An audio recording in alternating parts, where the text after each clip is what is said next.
My name is Lindsay, and I'm going to show you the basics of how to etch on copper plates. Okay, so the first step is you're going to want to sand down your metal. You don't want to remove any scratches or nicks or anything. I've already done that before, so I have my two pieces of metal. And what we're going to do is we're going to cover the back sides, so the sides that you're not going to etch, with some contact paper. It's going to protect it from the chemicals so it doesn't eat away the back of your metal. So you're going to want to cut some pieces of contact paper. I've already got a couple little pieces here. And you want to stick it back at your metal. Make sure it's completely covered and completely sealed. I like to make my contact paper slightly larger than the metal, because once you clean it, you're not going to want to touch that surface or you'll get grease on it and it'll affect the way that it etches. For our next step, we're going to bring our metal over to the etching station. You'll find your gloves, an apron, and eye protection. We're going to be working with some chemicals. You're going to use this can of chalk and some ammonia, and what we're going to be doing is cleaning the metal to make sure you get any grease or anything off of it so that the etching resist will adhere. So what you're going to do,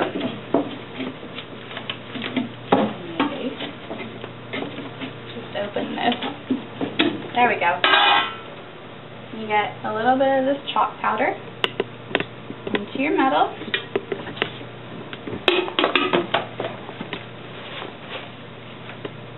And add some ammonia. I'm not going to want to inhale this because it really stinks.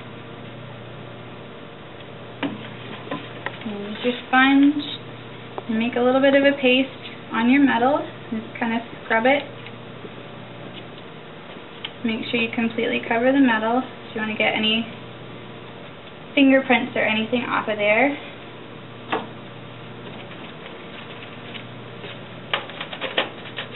Always make sure you seal up all of your chemicals on them. You bring these over here and just rinse them off.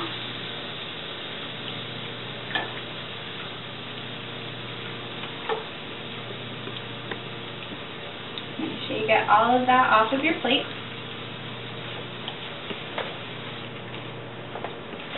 Your metal is now clean, so you're no longer going to want to touch the surface with your fingers or anything. You're going to leave more fingerprints on there. That's why I like to make the plastic a little bit bigger than your plate so you have something to hold on to. And you're just going to dry off your plate with a clean paper towel. It needs to be completely dry before we move on to the next step. Next, we're going to come over here to the waxing station, and I'm going to show you how to apply the resist. There are two different kinds of resist. This blue one is wax flow, and the green one is called stop out. This one you're going to pour over the entire surface, and then this one is a little bit thicker. You're going to use it to cover up some details. And I'm going to show you how you can use both of these to create either a positive or a negative etched image. Okay, for the negative image, what you're going to do is you're going to cover the entire surface with this stuff.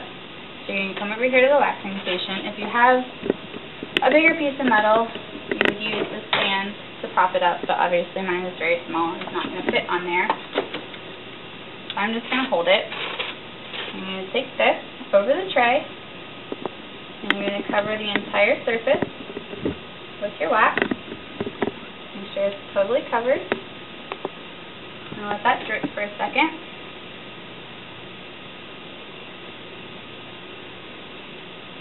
And then we're going to place it over here on a piece of chipboard to dry.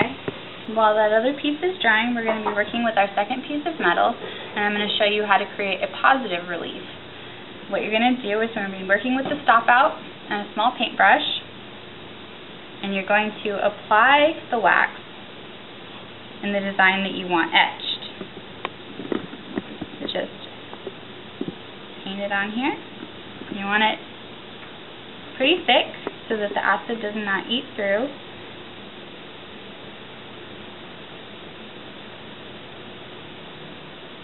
Do a quick little design here.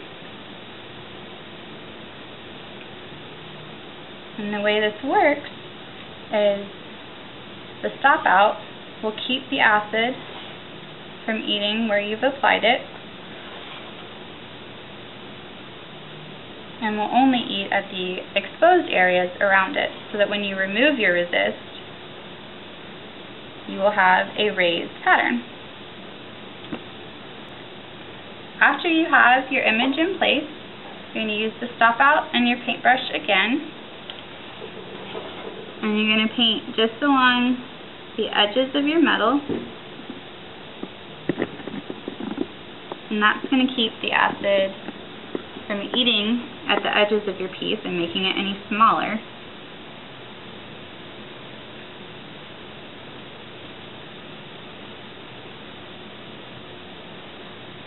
Now that we've seen how to create the positive image, my other piece is dry, so I'm going to show you how to create the negative image.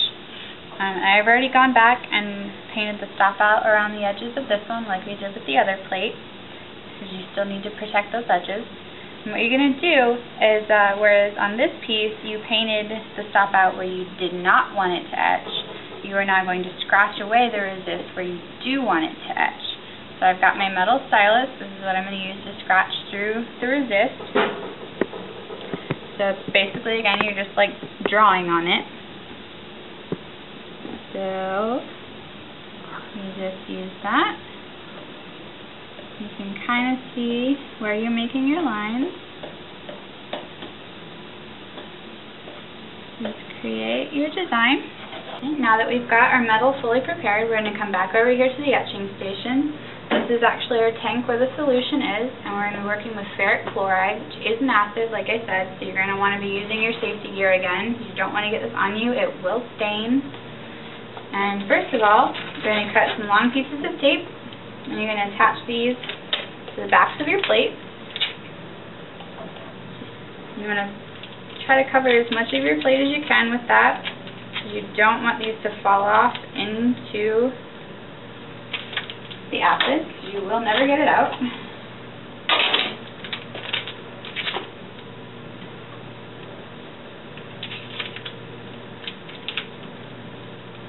Okay, and putting on our protective gear.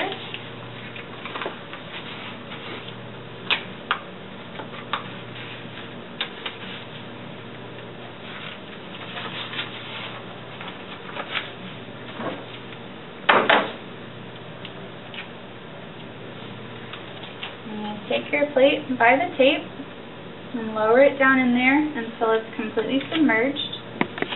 And you're just going to attach the end of the tape to the bench here.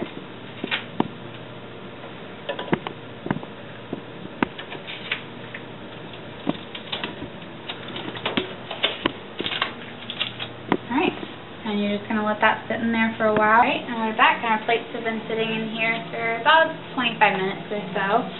What you're going to do now, you're going to pull them out and let them drip for a few seconds to keep as much of the acid in the tank as possible.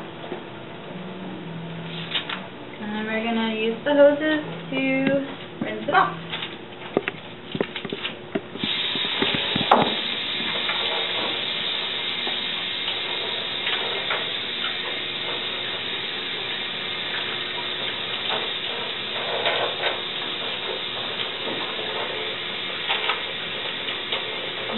Same thing with our second plate.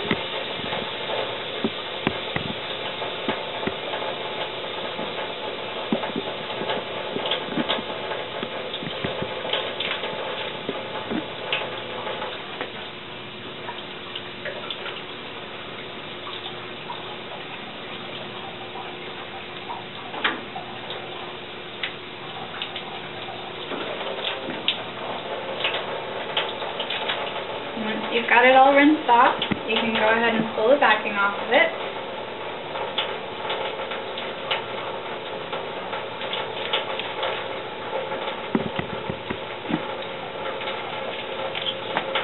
And I'm just going to rinse it one more time, make sure there's no acid left on there anywhere.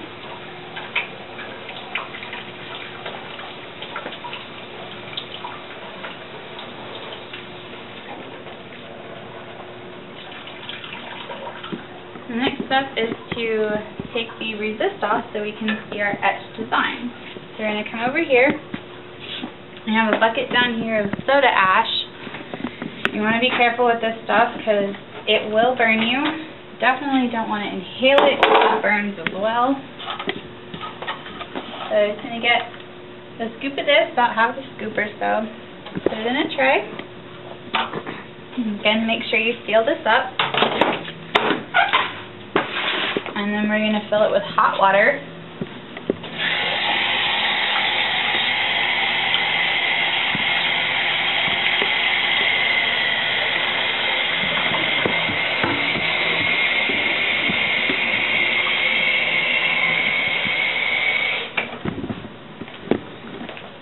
And then we're going to drop our plates in here, and this is what is going to remove that wax resist for us.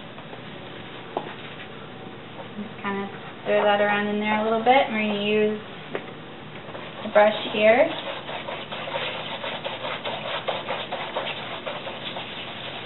And clean all that wax off.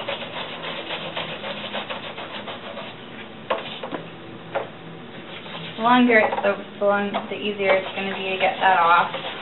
But we're just going to scrub it off real quick. And pull your plates out of there, and we're going to rinse them again.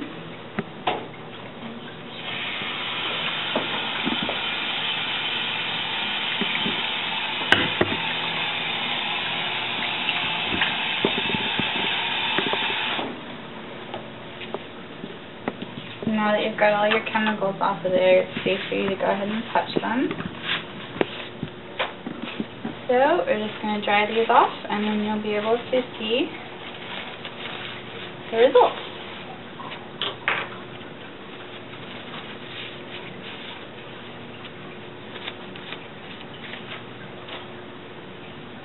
Okay, if we can zoom in on this a little bit.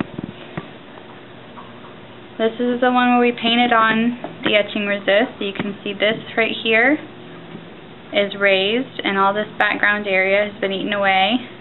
This one didn't show up quite as well. I don't know if you're going to be able to see it on camera, but the little bit of lines did etch into the metal. Probably could have left that one in there a little bit longer and your etching would have been deeper, but the lines are only going to be as thick as the tool that you use to scratch away with. So that's how you etch copper.